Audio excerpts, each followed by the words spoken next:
Thanks, everyone. We're joined by Columbus Crew Assistant Coach, Mr. Theodore Olsson. Brianna McKay, Columbus Dispatch. Do you want to start us off? Like said, Brandon McKay, Columbus Dispatch. First want to ask, what was it like finding out you and Henrik are going to MLS and then the United States, and then you have to wait 3 weeks before actually getting to the team? Yeah, it was special. It was special. It was like a strange feeling because you wanted to come and join the team directly. Because when you sign for this job, you feel so excited, and then you're not allowed to go. And then also because when you're going from Europe and Sweden, it's quite a long travel. Then you have a lot of time to say goodbye and farewell to friends and family. So in one way, it was helped to get a nice farewell, but. Yeah, it was tough when you just wanted to start and meet everybody. But we did our best. We'd have like Zoom meetings with different staff of the team, and we met Laurent and so on. So it was okay. And when you finally get here, what was your first impression of the team? Very good, very good. Like Henrik has spoken very highly about the club and the people in the club from the start, where he started his process in the meeting Issa, Mark, and the others. So, but then when I finally get to speak to everyone, I felt like it's true what he's saying. He's not lying. So it's very good. Everything, like the facilities is amazing. It's the best I've ever worked with, and probably the best I've ever seen. And then the people are even better, like even more nice and very very good on what they are doing. You've been with Henrik for a while.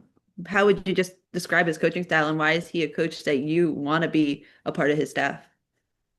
But he's someone that involves a lot of people, and it's both the good and bad. Like everyone feels involved and part of the process, and that's, I think, creates a good atmosphere that everybody wants to contribute and feel that they are listened to and want to be a part of. But then sometimes maybe he needs to be like, he's still the head coach and he's still the one who has the final responsibility. So sometimes maybe he needs to be like, now we're going to do like I say, even if we all other guys think something else. So, but that's the way I would like to describe him. That he gives a lot of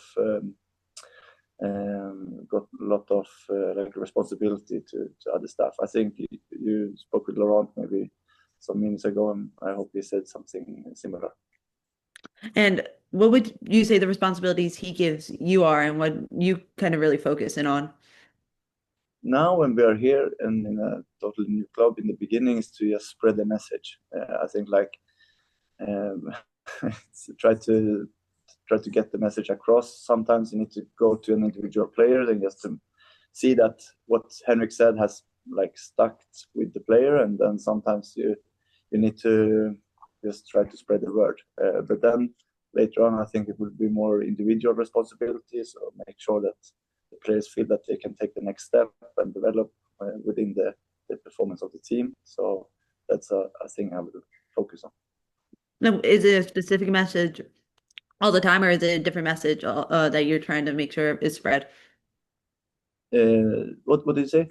Is it every day the same message, or is it a different day, a different message that you're trying to make sure gets across? It's kind of the culture we want to create, and the words we are using to describe that. It can be when it comes to the game, like the game model, but it can also be the way we are behaving inside the facilities and inside the pitch. Like it's so I think it goes for kind of everything. Thank you. Thank you. Thanks, Brianna. We'll go Patrick Murphy, then Grant Little. Hi, good to meet you virtually. Look forward to meeting you in person. I wanted to know, I asked Henrik this as well, but your impressions of MLS before you arrive, before this job comes up. What did you know about the league? What did you know about the Crew, sort of from a distance? Yeah, I mean, in Sweden, it has been like a discussion since I've grown up. Like always, the question: how good is MLS? How good is it? And when I speak to Issa, he says that it has developed a lot the last 10 years. So the league is constantly developing and changing. And so I was very like interested to know. And I think it's difficult how you say, to evaluate the league when you're outside and just watching on Y Scout or on is it Apple TV that sends the broadcast the games. So I think now when you have been here and started to be inside the games, we played Nashville today, Colorado some days ago. Now you start to get a better grip of the level, and you can compare with Malmö and the other European teams that we have played against. So yeah. How would you compare it? No, but I would say it's like Columbus is a team that really, the players are really hard working and really wants to become better and develop, and are really like listening and are open to new suggestions and to new ideas.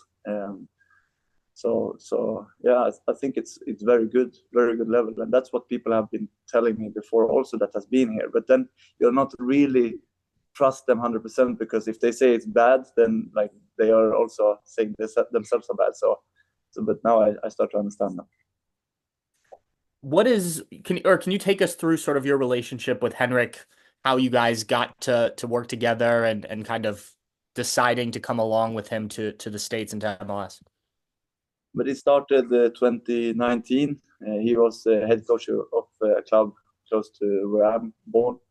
And I was the under-19 coach. He was the one of two head coaches. They had like this shared leadership, and they wanted someone to help them with set pieces. And I was available, even though I was still the coach of under-19 and under-17 as well. So there was a lot to do. But then his family didn't live in Uppsala, which was the town.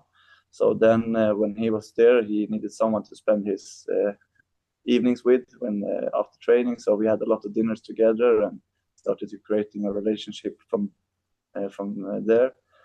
Then the year after, he was the only head coach, and then he needed an assistant, and probably they didn't find anyone else. So then I was there. So from that on, we worked in series that year.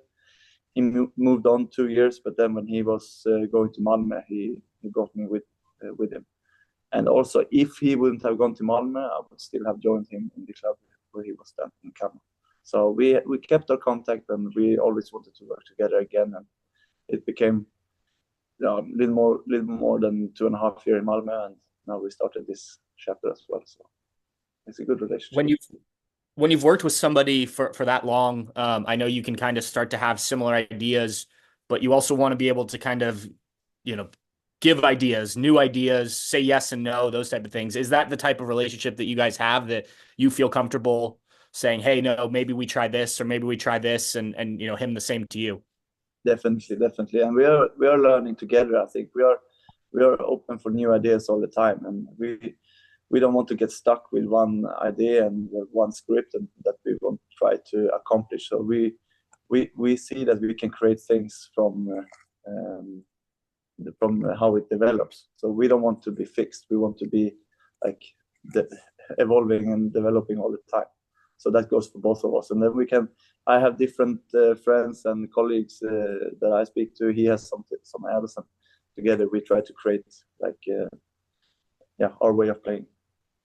You mentioned set pieces. Will you be handling that here, or is that passed to someone else? What did you say?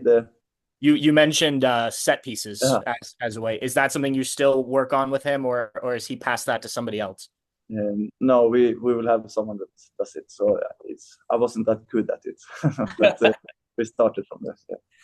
And then last thing for me, we were just talking with Laurent, and he said, he's basically been living in a hotel, even though he has worked here before. How much are you just looking forward to getting back here and being able to kind of settle into Columbus once preseason's done?